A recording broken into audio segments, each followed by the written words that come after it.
Welcome to Let's Talk Learning Disabilities with Lori Peterson and Abby Weinstein. Lori and Abby spend their days talking about dyslexia, dysgraphia, dyscalculia, and ADHD. They talk to parents of struggling students and adults who have had a lifetime of academic challenges. They want to share those stories along with their own insights with you. So, let's talk learning disabilities.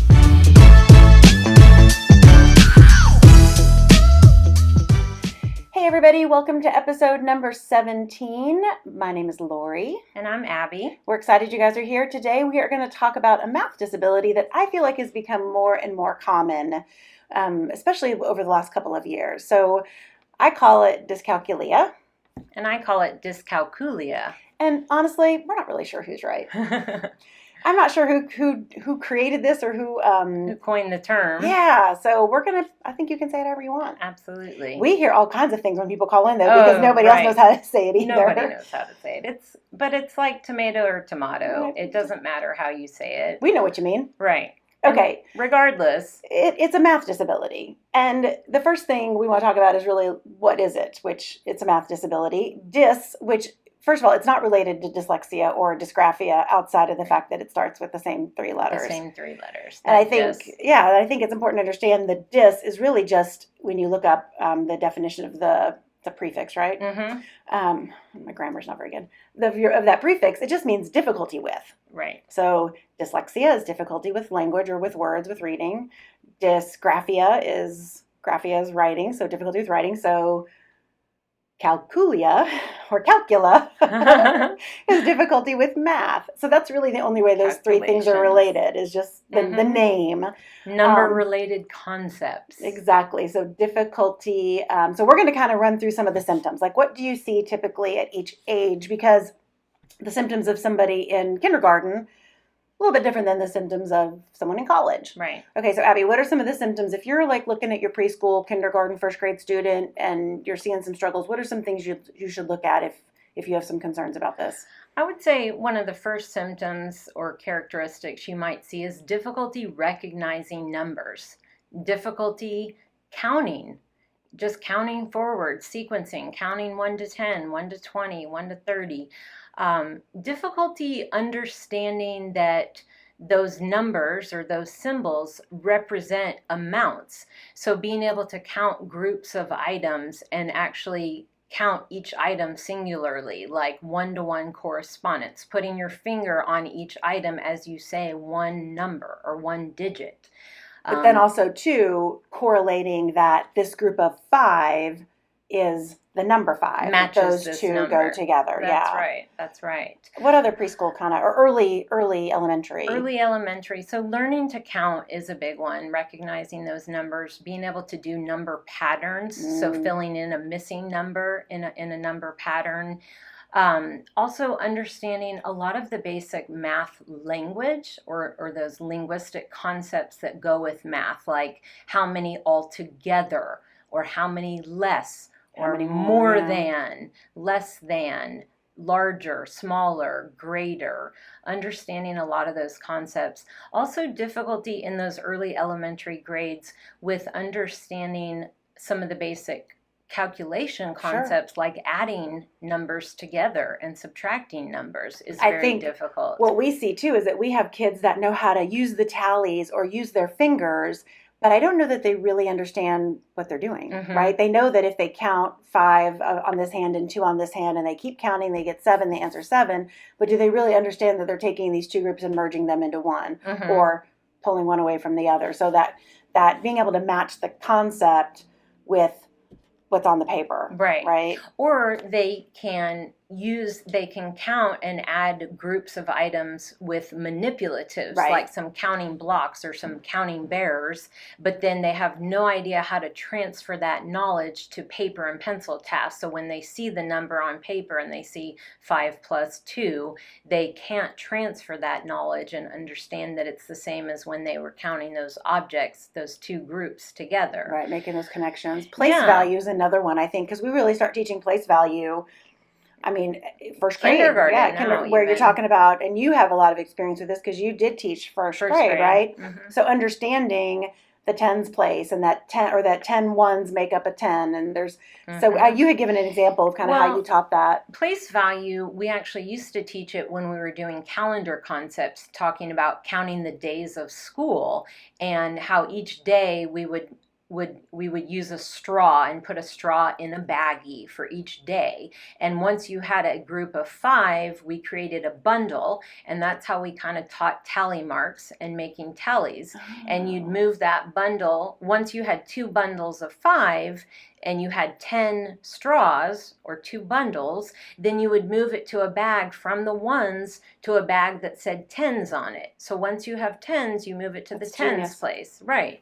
And then once you had 10 groups of 10s, you moved it to the 100s place. And but it's so baggie. Hands-on. Like it's like learning when you don't really realize you're learning. Yeah. It's the best way to do it. Very hands-on, actually. Yeah. And it's a great way to teach even just basic number concepts, that one item matches one number.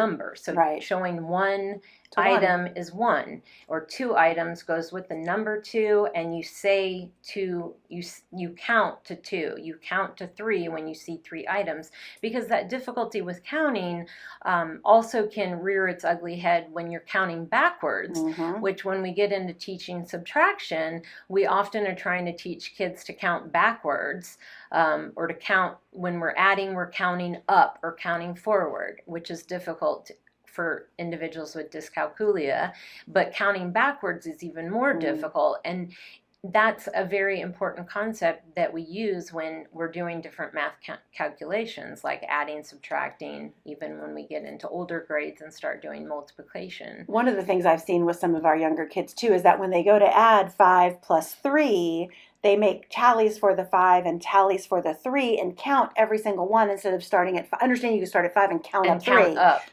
That's one of those concepts they don't get it, so they count them all, and that kind of is always that hint that okay, there's something conceptually they're not getting here. Right. Okay. They also struggle with some visual discrimination between looking at different shapes. Young kids in kindergarten and early elementary grades, they oftentimes have a problem even learning to identify basic shapes. You're right. And then discriminating between the circle and the rectangle and the square and the triangle, and knowing, because we teach them about how many sides are on the shape to help them remember. That's right, yeah. So you might see individuals that struggle with that and have a lot of those other symptoms we've struggled with, or that we've mentioned, might be dyscalculic. A sign. So okay, so say somebody slips through the that early elementary, and they've gotten into kind of that 4th, 5th, 6th grade, we're kind of into middle school, but really all the way then I think through adulthood, the symptoms tend to look pretty similar because they might start at 4th grade and they never go away. Right. Well, all of those math concepts all build upon each other, and they cycle upward. Right.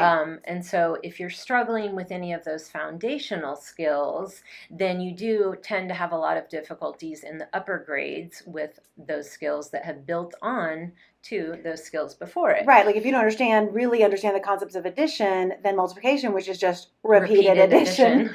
That's going to be hard for you. But then along the lines of outside of just those kinds of concepts, some of the things we see are understanding the value of a coin and being able to count change, make change, but then count coins and add up the values and understand. But that's all place value, right? Because when you get to 100 pennies, now you've got $1. So those are kind of connected. I mean, just today I was working with a student and I asked him a question that, if you were going to buy something that costs 50 cents, how many quarters would you need to buy it? And he couldn't remember the value of a quarter. And then even once he was told the value of a quarter was 25, he couldn't in his head know, he can't count by 25s. He can't know that 25 and 25 is 50, which by 5th grade, most kiddos have learned to count by 2s, 3s, 5s, 10s, and 25s. How much do you think, though, in today's world, right? I mean, you pay for everything with Venmo or with, you never really touch money like we did when we were growing up because we're older. We learned money, but then we used it. We used it all the More, time. And so it was much more applicable. Now it's a little bit more abstract. It is, I think it's challenging to teach kids money.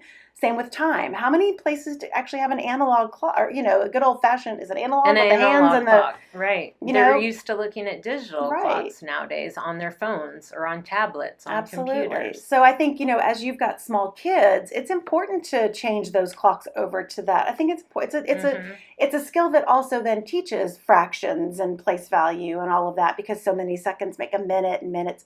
It's Sure. all math. It's not just being able to tell time, but there's so many other math skills underneath there. But time, you talk about difficulty reading the analog clock, and individuals with dyscalculia, they do struggle with time concepts. So not just reading the analog clock and knowing, telling time to the hour, telling time to the quarter hour, half hour.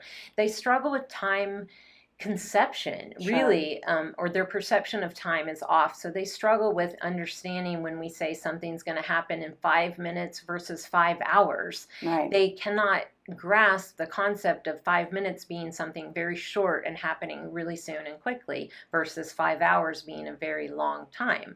So they do struggle with that conception of time. What about other symptoms? I was going to say like left and right. Directional which concepts. is a common characteristic with dyslexia, Sure. which it's probably a common characteristic with other things as well, but definitely understanding the difference between left and right. Again, something we learn early on, and then I think it just becomes an assumption that kids know. And so many times kids don't even stop to ask. Right. And I know we've had kids that you watch them do the L's with their fingers and try to figure out which way they're going, kind of thing. But I think that's one that gets overlooked a little bit. It really does. And as adults, they struggle with directions like north, south, east, west. Or, you can't tell them go north on this road and then go east on this road. They really do struggle with those directional concepts. Which leads to like being able to read a map. Right. Read a chart, read a graph. That is also something they struggle with, as well as just that mental math, being able to work that math out in their head without seeing it on paper. Right. So, and as you get into adulthood, we're expected to be able to do more of that, right? Like people just assume you can do figure this stuff in your head, and not always. And really, I think individuals with dyscalculia also struggle with memorizing those math facts. Yes. So it doesn't come naturally and easily for them to look at 5 and 6 and know that it's 11, or to look at 3 and 2 and know that it's 5. So then that also causes difficulty memorizing multiplication facts, which we use into adulthood. We're oftentimes needing to be able to know how to multiply certain numbers. Absolutely. And so memorizing math facts is a huge symptom of dyscalculia, and all that affects does all ages. Well, yeah, and as you get older and you're working an algebra problem, that you may completely understand all the steps, but if it takes you longer to find each of those individual calculations, you're going to get lost because you're having to stop and think about and count on your fingers, and when really we're working on some much bigger concept. Exactly. Same with like long division. I see a lot of students struggle with long division. They don't attempt it, they skip over it, or they mess up with the very first step. They know the steps, they remember the procedures to perform, but they're struggling with those basic operations. What is 10 divided by 2? Exactly. Right? Yeah. Exactly. And they don't know the multiplication aspect of it, and they don't know the repeated addition version. And that's what a lot of us do. If you don't have something memorized, you use repeated addition, but if you struggle with that repeated addition, then you do struggle with all those higher and level I feel problems. like we've seen some kids that have tried to use the repeated addition on like a 9 times 7, but then their math, they can't add, their addition gets off. Their addition. So they have the right idea, but because again, back to the whole difficulty with those math and difficulty with the concepts, they end up with the wrong answer because they did 9 plus 9 plus 9 plus 9, and somewhere along the way they got off in their counting. Yes. So it's like, good try. Like, okay, good. At least I know they understand the strategy, concept. Yeah. Right. But so what are some things outside of like not math related? So there are some, before we get into other math-related symptoms, I did want to mention math anxiety. Oh, yeah. Because that really covers all ages. Individuals with dyscalculia, they have a high level of math anxiety. And so they're scared of math. They're stressed out about math. They're very anxious. So that almost is stifling when you do try to take the time to slow down and teach a strategy like using repeated addition or counting on a number line or using manipulatives to count. There is a high level of math anxiety. And so they do tend to shut down when they're confronted with math, which of course then it affects them throughout their whole schooling career, all of their performance. If every time you see math, you think, oh, I suck at this, you're probably going to suck at it. I mean, it's hard to overcome that feeling, and you've had the anxiety, you've performed poorly. So now every time, even though it might be something you completely can do, someone puts math in front of you, you're like, nope, can't do it. You shut down. And we see that all the time, too, where it's like, I know they can do this. Yes. But it doesn't matter because they've already made up their mind that they can't do it. So trying to get them over that hump, that's huge. It is huge. And doing it independently, being confronted with some independent work is different than if you say, try this again, look at this, this is telling you to do this and then do this. Right. And they're like, oh, okay, if you break it down into steps and you give them some one-on-one redirection, you're right, they oftentimes can do some of those basic calculations, but the anxiety is stifling and it affects them. But some other symptoms that are not necessarily strictly math related or related to math curriculum, remembering numbers, things that have numbers like phone numbers, remembering dates, remembering your address, area codes with phone numbers, zip codes, scores of games. Those are confusing. Also, directions, we mentioned confusing left from right. That is something that can affect you that is not necessarily math related. You're just trying to get to someone's house. Right. And Siri's telling you to turn left. Turn left. Which way is left? Right. Even now with the onset of technology, and we all use Google Maps, and we don't have to be able to read a map or interpret a map or even know a compass, but still Google Maps or Siri is going to tell you to turn left at... Gotta know which way that is. Preston Road, and you have to know which way is left when you're headed in a direction. What about like motor sequences, like learning how to dance, right? Like that's got some math underneath it, but it does. It's not really a math thing. But I think people with Dyscalculia, they struggle with that stuff. They do. Remembering math steps, motor sequences, those yoga flow types of things where you have to remember each step, or a lot of karate and taekwondo are multi-steps where you have to remember sequences of steps and hand movements, and that is difficulty. So what are some other reasons that somebody might, we're saying that, all of these are signs and symptoms of dyscalculia, but what are some other things that could be related to if it's not that? Well, I think that just because you're struggling in math does not necessarily mean that you have dyscalculia. Right.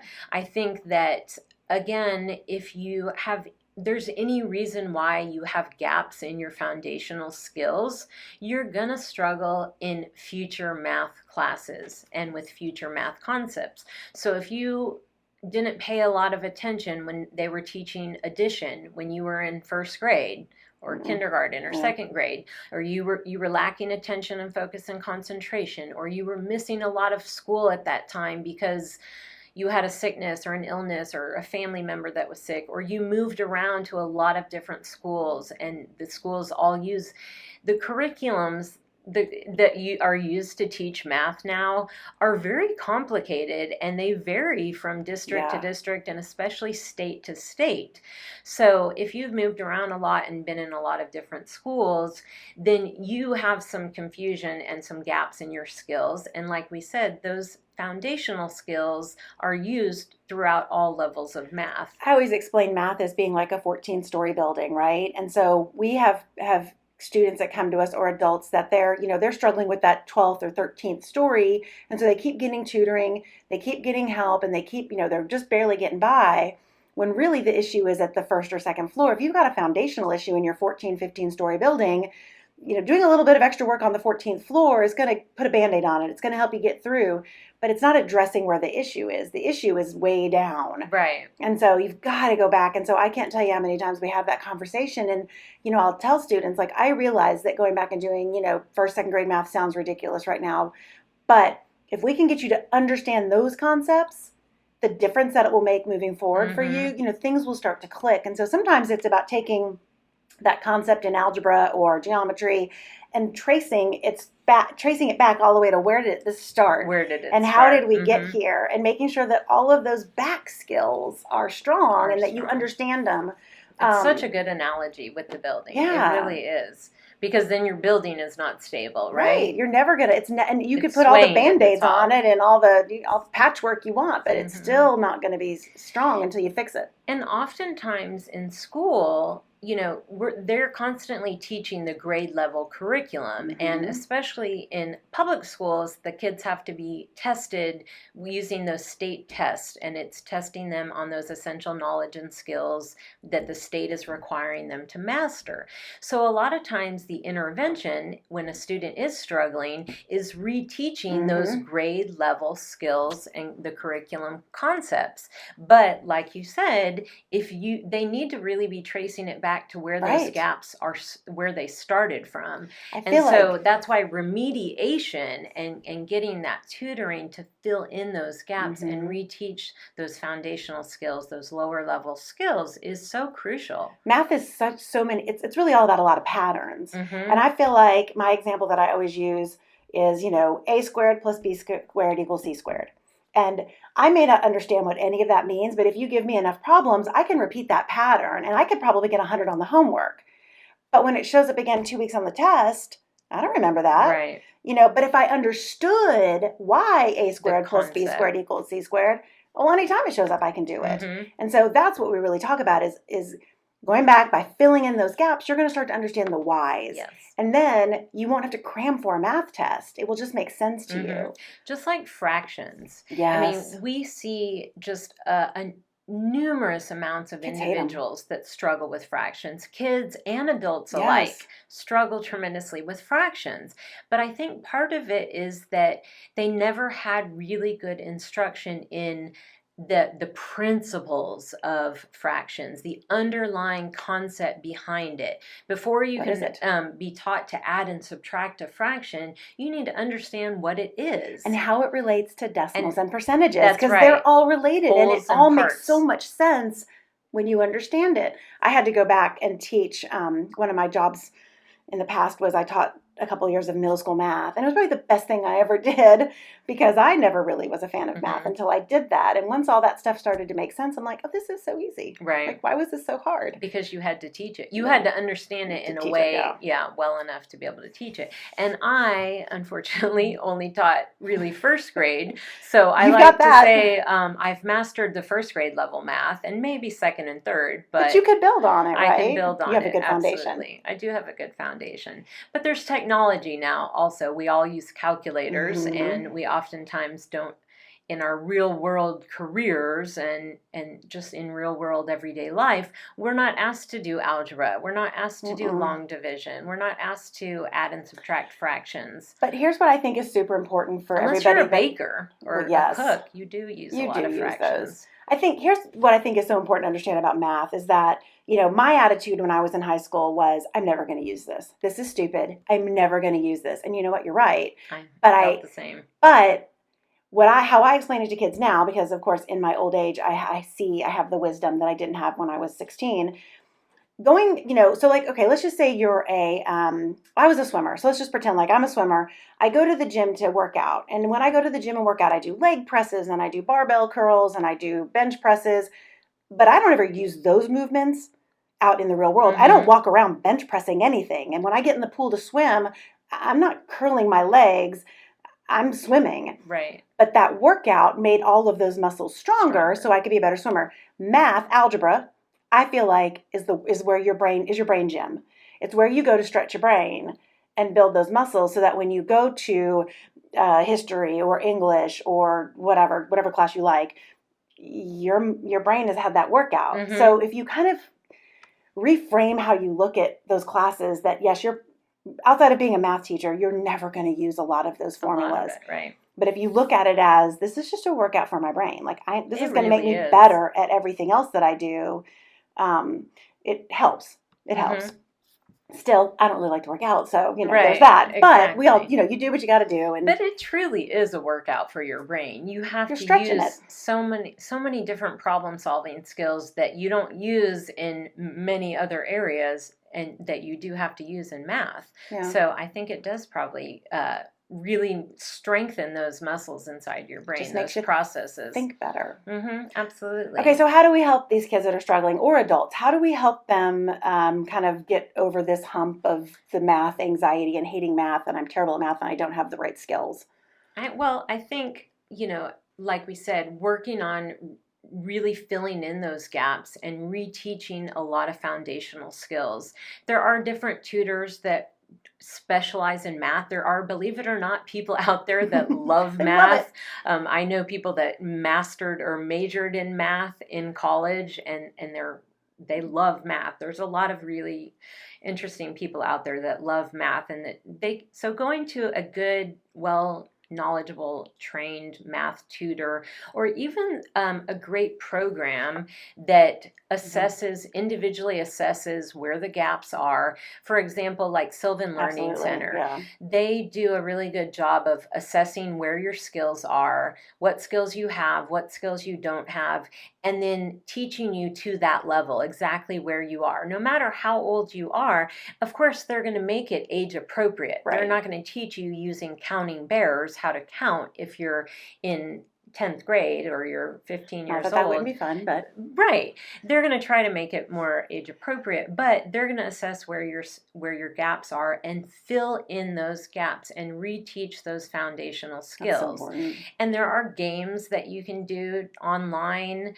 to practice, to reinforce a lot of those skills. Also, just and basic help you addition, memorize your basic facts. That's right? right, memorizing basic facts. What about we talk a lot about touch math. Touch math. I love touch math. It's something I used when I used to teach. Mm-hmm. Can you explain what touch math is? So touch math, and touch math, if you want to research it on your own, I would just Google touch math curriculum. We can put some links in the show notes too. And we can put some links. There is research behind it. And essentially what it is there are dots along each number. Each number has that many dots on the number. So the number 1 has 1 dot at the top of the number 1. The number 2 has 2 dots on it. The number 3 has 3 dots, and so on and so forth. And what you do is you learn how to count the dots, which kind of goes back to learning that one-to-one correspondence, understanding that this number represents this many things, this many objects. But what's cool about it is once you learn how many dots are on each number, where they are, and where they are, you really can start to memorize those dots. And then even when the dots aren't present, you see the number 3 and your brain automatically counts 3 dots at 3 spots on the number 3. You can see the kids do their pencil down 1, 2, 3. Yeah, that's right, exactly. For your real visual learners, this is an excellent way to learn some of those. And you know the great thing about it is it works for multiplication too, because you're just skip counting by 3s, exactly. right? So 3, 6, 9 on the 3 dots. And for all those individuals that learn best in a multi-sensory format, touch math is very multi-sensory because you're saying it, you're seeing it, you're touching it, so you're involving multiple senses. Yeah. So it increases the chances or the likelihood of it sticking in your memory, going from that working memory, transferring to your long-term memory. And eventually, a lot of people who have been taught using touch math, they now mentally in their brain are working through the dots that are on each number when they're doing addition, subtraction, multiplication. So it's a great curriculum that can be used to really teach a lot of good math skills. I always felt like with my kids that couldn't memorize their multiplication facts, that just giving them a multiplication chart, that if you went to that chart enough times to look up 6 times 7 and found the 7 and found the 6 and found where they meet, that eventually you'd be like, oh yeah, I already know that's 42. I know that, right. Right? Like eventually it's going to just stick. And I feel like with some of them it did, With a lot of students it does, but if you have a true specific learning disability in math, like dyscalculia, you may never memorize those math facts, those multiplication facts. So you're going to struggle with those multi-step problems like multiplication, division, algebra, subtracting and adding fractions, all those high-level multi-step processes that you have to do in higher level math classes. So what I say and what I oftentimes recommend is give them a calculator. Absolutely. Give them that multiplication chart to use as it's appropriate. As they get older, it might be a little stigmatizing to have a multiplication chart on your desk, whatever. So give them a calculator. And the calculator is not a crutch. Everybody's it's using not them. the easy way out. It is very much a real world application, and everyone's using them. Once you get to 9th grade, everyone's using them. But even in, 5th grade, 4th grade, 5th grade, 6th grade, 7th, middle school, give them the calculator, and then it frees up that mental energy for them to really focus on, okay, now I got to focus on the steps and the processes and procedures to solving these multi-step problems instead of worrying about each basic calculation. Because they see those numbers and they just panic. But if they have that calculator and someone's taken the time to show them how to use it, because calculators today they're just very complicated. But as long as they understand how to use it, they have to understand. It can be a huge stress relief. And they can start with a simple calculator. They don't have to be using the scientific calculators, or even you're on your phone. If you have a smartphone, your calculator is a simple calculator if you're looking at it vertically. But once you turn it horizontally, has too many buttons. It turns into more of a scientific calculator. But it is a really good support or accommodation that can be implemented. And I do hear that a lot from parents. They're scared to have their students start using a calculator because they feel like they're never then going to learn that skill. But you got to weigh the pros and the cons. They got to get through algebra. They have to get through algebra. And I think like acronyms were something that we had talked about at one point when we were talking about all of this. And those are huge in math. And I feel like sometimes we don't take advantage of them, right? Remembering those acronyms and how to use them. Right. Because they do come in super handy. They do. Because those are not in your calculator. So knowing that when you have a multi-step problem, the order of operations, right? And the steps. And that one is... What's the acronym for that one, for your order of operations? Order of operation. I've always said PEMDAS, PEMDAS, that stands for, or please excuse my dear Aunt Sally. Yes, that's the one I had, And that's how I learned the order of operations, and the P is for parentheses, the E is for exponents, the M is for multiplying, then the D is for dividing, the A is for addition, the S is for subtraction. It tells you the order of operations on and there's more than one to do. Right. But learning acronyms, you can even learn acronyms for directions. For those people that struggle with northeast, southwest. I personally learned never eat soggy waffles. And I still to this day sometimes if I'm going north and I have to think about which way is east or which way is west, I'll say never eat. Okay, yeah, eat east is this way from north.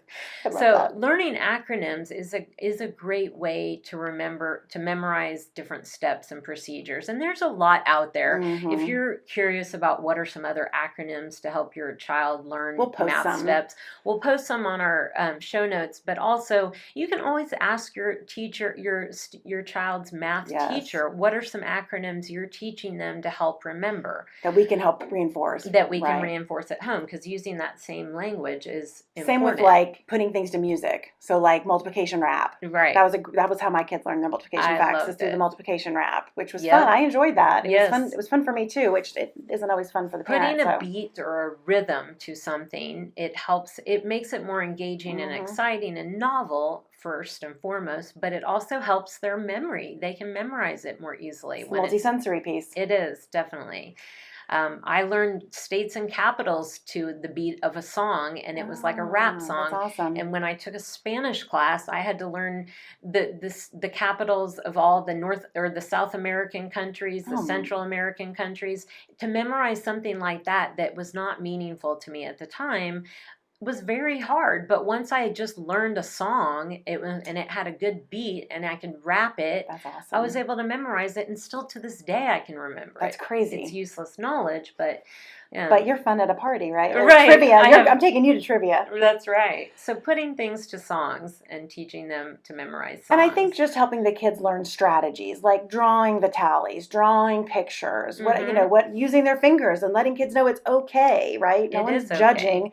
But those are the strategies, and it's okay to find the one that works best for you, because you're going to try several until you find that one that really clicks, that really makes sense. Sometimes it's using a number line, sometimes it's using the touch math, but trying to find those strategies and letting the individual kind of work themselves through different strategies until they find that one, like, okay, this makes sense to me. Drawing pictures. Yep. Right? Everyone uses those strategies. We always talk about the prognosis. Is dyscalculia, is it something that's going to go away one day? Most likely it is not going to go away. I think that you can build a lot of skills and you can teach a lot of compensatory techniques and coping strategies. And you can see a lot of improvement and a reduction in that math anxiety, but dyscalculia does not go away. Okay. So a lot of those symptoms that we mentioned, an individual is going to struggle lifelong with a lot of those symptoms. They've got to learn how to manage that anxiety then, right? Because if it's not going away, you got to figure out how to manage that anxiety. So because you have to take math throughout college, high school, college. Well, and you don't want to be like on a date when the bill comes and you've got to figure out the tip. Then all of a sudden you have this whole anxiety attack, right? You've got to figure out how to, take a deep breath. I have a strategy for that, That's right. And know that this is not the end of the world, and there are ways to work through that and figure it out. So I think the math anxiety is the one that takes most adults down. Absolutely. Right? That's where they just kind of have a meltdown. They're like, I can't do math. And then they think about going back to school or having to further their degree, and the thought of math shuts them down completely. Or some people in their job, there are some math operations that they have to do as part of their job responsibilities and duties, and they're embarrassed and anxious about struggling with math. So, be okay with using different technology pieces like calculators or math applications. Even talking about figuring a tip, there's an app that you can put on your smartphone that's like a tip calculator. And I've seen people pull it out and use it because not everyone understands money concept and decimal percentages concepts and all that. Percentages, absolutely. I know to move the decimal, and that's how I know how to figure out percentages, and then I double and whatnot. But those are abstract concepts for individuals with dyscalculia. So they really do just learn coping strategies, and they can benefit from a lot of intensive remediation and filling in those gaps and then learning strategies. That's awesome. Yeah. Well, this has been good. I'm glad we had this talk. I feel like we do get a lot of questions about dyscalculia. We do. And it's very misunderstood. And again, it kind of sometimes people think it's the reversing numbers and the not, transcribing numbers and things like that. And it's not related to dyslexia at all. Not at all. The only thing it has in common is the DYS at the beginning, that prefix.